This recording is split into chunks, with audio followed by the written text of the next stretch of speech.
কলকাতা সহ দক্ষিণবঙ্গের 10 জেলায় হলুদ সতর্কতা জারি করা হয়েছে এবং 2-3 ঘন্টার মধ্যে বজ্রবিদ্যুৎ সহ বৃষ্টিপাতের সম্ভাবনা। আমাদের প্রতিনিধি সুকান্ত মুখোপাধ্যায় রয়েছেন আমাদের সঙ্গে, সেই সঙ্গে আরো দুজন প্রতিনিধি রয়েছেন। তবে শুরুতেই চলে যাব সুকান্তর কাছে। সুকান্ত, আলিপুর আবহাওয়া দপ্তরের কি আপডেট? দেখো, আলিপুর আবহাওয়া দপ্তর তরফে কিন্তু স্পষ্টত বলা হয়েছে যে হলুদ সতর্কতা জারি করা হয়েছে দক্ষিণবঙ্গের 10টি জেলাতে এবং গত 1.5 থেকে 2 সপ্তাহে এই দক্ষিণবঙ্গে প্রবল গরমে এবং আর্দ্রতাজনিত কারণে নাভিশ্বাস উঠেছিল, কিন্তু অবশেষে সপ্তাহান্তে এই যে একেবারে আবহাওয়ার যে পরিবর্তন তার জেরে কিন্তু কিছুটা স্বস্তি হবে। এবং আলিপুর আবহাওয়া দপ্তর সূত্রে যেটা খবর, যে উইকেন্ড অর্থাৎ গতকাল রাত্রির থেকে বা সন্ধ্যা থেকে যে বৃষ্টিপাত শুরু হয়েছিল, আজকে সকাল থেকেও দক্ষিণবঙ্গের বিভিন্ন জায়গাতে, শহর কলকাতাতেও মেঘলা আকাশ এবং তার পাশাপাশি কিন্তু এই 10টি জেলাতে প্রবল ঝড় বৃষ্টি শুরু হয়েছে এবং আগামী রোববার পর্যন্ত কিন্তু এই ঝড় বৃষ্টির সম্ভাবনা প্রবল থাকবে, ভারী থেকে অতি ভারী বৃষ্টি। তোমাকে একবার সরাসরি ছবিটা দেখাবো এই মুহূর্তে, এবং সেখানে দেখা যাচ্ছে যে প্রবল বৃষ্টি কিন্তু শহর কলকাতাতেও শুরু হয়েছে এবং এই দক্ষিণবঙ্গের এই বৃষ্টির ফলে কিন্তু টেম্পারেচার যেটা ছিল, যেটা 38 থেকে 40 ডিগ্রি সেলসিয়াসে ছিল, এই বৃষ্টিপাতের জেরে কিন্তু সেই আবহাওয়াতে কিছুটা পরিবর্তন হবে এবং কিছুটা হলো স্বস্তির থাকবে সাধারণ মানুষের। মূলত মেঘলা আকাশ থাকবে, বিক্ষিপ্তভাবে আংশিক মেঘলা আকাশ থাকবে, 24 ঘন্টায় গরম এবং অস্বস্তিকর আবহাওয়া থেকে কিছুটা রেহাই মিলবে। ঝাড়গ্রাম, পশ্চিম মেদিনীপুর, পুরুলিয়া, বর্ধমান, বাঁকুড়া, এই যে জায়গাগুলো তোমাকে বললাম, এই জায়গাগুলোতে কিন্তু ভারী থেকে অতি ভারী বৃষ্টির সম্ভাবনা থাকবে। এই আলিপুর আবহাওয়া দপ্তর সূত্রে এমনটাই জানা যাচ্ছে। কেন এই রকম পরিবর্তন হয়েছে, যেটা জানা যাচ্ছে পাঞ্জাব থেকে বিহার পর্যন্ত একটি নিম্নচাপ অক্ষরেখা তৈরি হয়েছে, যেটি হরিয়ানা, উত্তরপ্রদেশের উপর দিয়ে রয়েছে। স্বাভাবিকভাবে এর জেরেই কিন্তু শহর কলকাতা, উত্তরবঙ্গ এবং দক্ষিণবঙ্গের বিভিন্ন জায়গাতে এই ঝড় বৃষ্টির যে পূর্বাভাস ছিল, সেটাই কিন্তু দেখা যাচ্ছে গতকাল থেকে, যা চলবে আগামী রবিবার পর্যন্ত। সুকান্ত, তুমি আমাদের সঙ্গে থাকো। বিভিন্ন জেলার ছবি আপনাদের দেখাচ্ছিলাম, তার পাশাপাশি কলকাতাতেও কিন্তু আজ সকাল থেকে বিভিন্ন জায়গায় দফায় দফায় বৃষ্টি শুরু হয়ে গিয়েছে। সরাসরি কথা বলে নেবো, আমাদের সঙ্গে রয়েছেন প্রতিনিধি অনির্বাণ বিশ্বাস। অনির্বাণ, সকাল 10টা বেজে গিয়েছে, ঘড়ির কাঁটায় অফিস টাইম ইতিমধ্যেই শুরু হয়ে গিয়েছে। বিভিন্ন জায়গায় পরিস্থিতিটা জানতে চাইবো, তার কারণ সকাল থেকেই দফায় দফায় বৃষ্টি।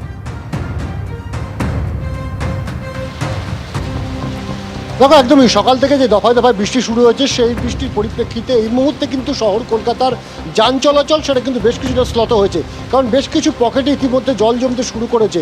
কলকাতা পুরসভার সূত্রে যেটা বলা হচ্ছে যে তারা কিন্তু প্রস্তুত রয়েছে। তুমি জানো যে 21 তারিখ বিশ্ব যোগা দিবস এবং প্রধানমন্ত্রী নরেন্দ্র মোদী তিনি আসছেন, তার জন্য কিন্তু ইতিমধ্যে সমস্ত পুরসভার যারা কর্মী তাদের ছুটি বাতিল করা হয়েছে এবং তার মধ্যেই কিন্তু এই বৃষ্টি শুরু হয়েছে। যেটা আবহাওয়া দপ্তরের সূত্রে জানা যাচ্ছে যে আজকে যে বৃষ্টি হচ্ছে, সেই বৃষ্টি হয়তো দুপুরের পর কিছুটা ধরতে পারে বা কিছুটা কমে যেতে পারে, কিন্তু আগামী দুদিন, সেই দুদিন কিন্তু বৃষ্টির পূর্বাভাস রয়েছে কলকাতার জন্য বিশেষ করে।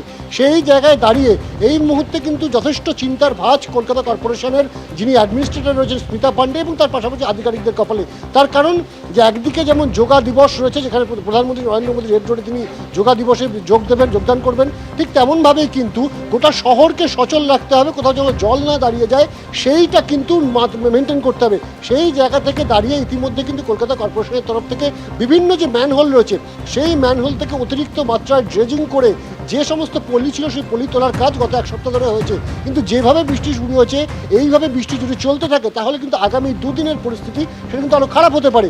সেই জায়গায় দাঁড়িয়ে প্রতি মুহূর্তে আবহাওয়া দপ্তরের সঙ্গে কলকাতা কর্পোরেশন যোগাযোগ রেখে চলেছে এবং কন্ট্রোল রুম খোলা হয়েছে। যেখানে যেখানে জল জমছে বা জল জমার সম্ভাবনা রয়েছে, সেই সমস্ত জায়গায় এই যে ড্রেজিং করবার জন্য যে অত্যাধুনিক মেশিন রয়েছে কলকাতা পুরসভার কাছে, সেই মেশিনগুলো সেখানে পাঠানো হচ্ছে।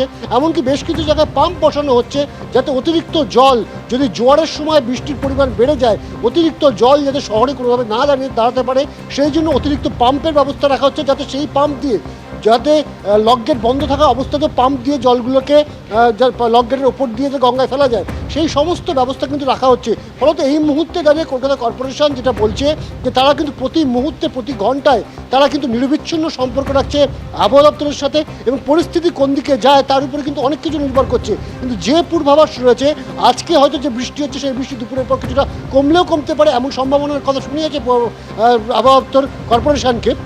কিন্তু আগামী দুদিন আগামী দুদিনও কিন্তু বৃষ্টি হওয়ার সম্ভাবনা রয়েছে। ফলে একদিকে যেমন শহরকে জলমুক্ত রাখবার একটা প্রয়াস কলকাতা কর্পোরেশন করতে হবে, ঠিক তার সঙ্গে সঙ্গেই কিন্তু যেহেতু আন্তর্জাতিক 12তম যোগা দিবস রয়েছে রবিবার, সেটা যাতে সুষ্ঠুভাবে পালন করা যায় সেদিকটাও কিন্তু নজর রাখতে হচ্ছে। ফলত এই মুহূর্তে কড়া চ্যালেঞ্জ কলকাতা পুরসভার ক্ষেত্রে। আর যদি কলকাতা পুলিশের দিকে আসি তাহলে কিন্তু এই মুহূর্তে যেহেতু রেড রোড বন্ধ, স্বাভাবিকভাবে রেড রোড বন্ধ থাকার কারণে ধর্মতলাতে এমনিতেই যানবাহনের চাপ অনেক বেশি রয়েছে এই মুহূর্তে।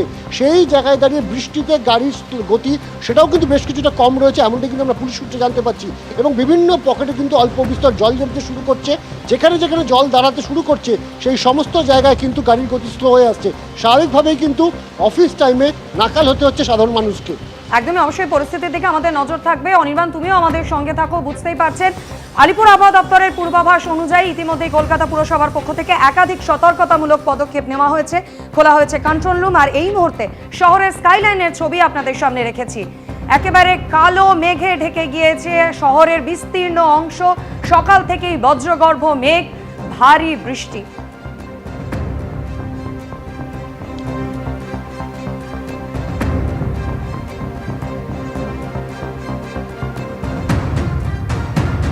শহরের পাশাপাশি এবার জেলার ছবিটা আপনাদের সামনে রাখি। আমাদের সঙ্গে রয়েছেন প্রতিনিধি সোমনাথ মিত্র। সোমনাথ, হুগলির ছবিটা এই মুহূর্তে ঠিক কি রকম?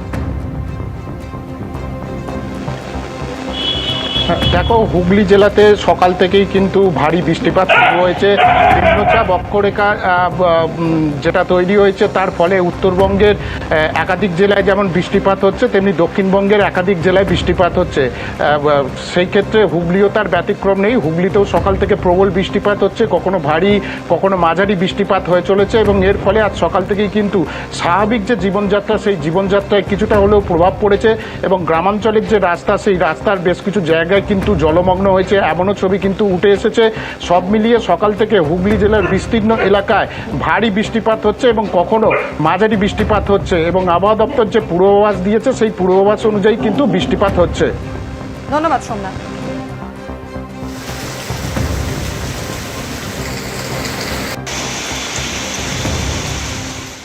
এবিপি আনন্দ, এগিয়ে থাকে, এগিয়ে রাখে।